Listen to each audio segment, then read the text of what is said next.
بسم اللہ الرحمن الرحیم۔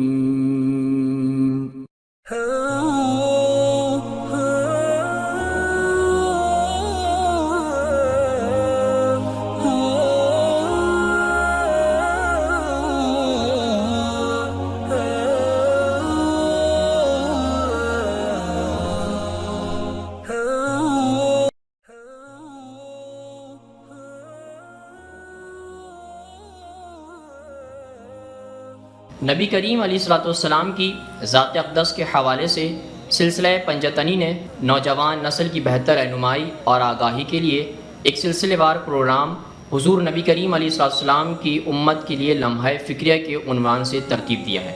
آج اس سلسلے کی اگلی قسط کا ہم آغاز کرتے ہیں۔ حضرت علی رضی اللہ تعالیٰ کی شہادت کا واقعہ ایک بہت بڑا سانحہ تھا، اور یہ یقیناً اس وقت کے لوگوں کے لیے کسی سانحے سے کم نہیں تھا، بالخصوص ان کے اہل بیت کے لیے، کیونکہ وہ ان کی موجودگی میں ایسے رہتے تھے جیسے وہ کچھ بھی نہیں۔ حالانکہ علم و فضل کے لحاظ سے وہ حضرت علی رضی اللہ تعالیٰ کے ہم پلہ تو نہیں تھے، مگر یہ وہ لوگ تھے جنہوں نے حضرت علی رضی اللہ تعالیٰ کو اتنے قریب سے دیکھا تھا اور ان سے بہت کچھ سیکھا تھا، جس کا اظہار انہوں نے کبھی بھی اپنی عام زندگی میں نہیں کیا۔ شاید یہی وجہ تھی کہ وہ حضرت علی رضی اللہ تعالیٰ جیسے صاحبان کو کھو کر اب کھلے آسمان کے نیچے تھے، اور اب انہوں نے اپنے اس غم کو بھلا کر دین اسلام کی خدمت کرنی تھی، جس کی نصیحت ان کے والد اپنی وفات سے قبل ان کو کر گئے تھے، اور اب انہوں نے ساری زندگی انہیں پر عمل پیرا ہونا تھا، چاہے اس کے لیے ان کا مال، ان کی جان، اس کی عزت اور ان کا مرتبہ ہی داؤ پر نہ لگ جائے۔ لہذا حضرت علی رضی اللہ تعالیٰ کی تدفین کے بعد ان کے بڑے بیٹے حضرت امام حسن نے ان کے قبر کے کنارے کھڑے ہو کر کہا کہ آج انہوں نے خوارج نے مقدس ترین دن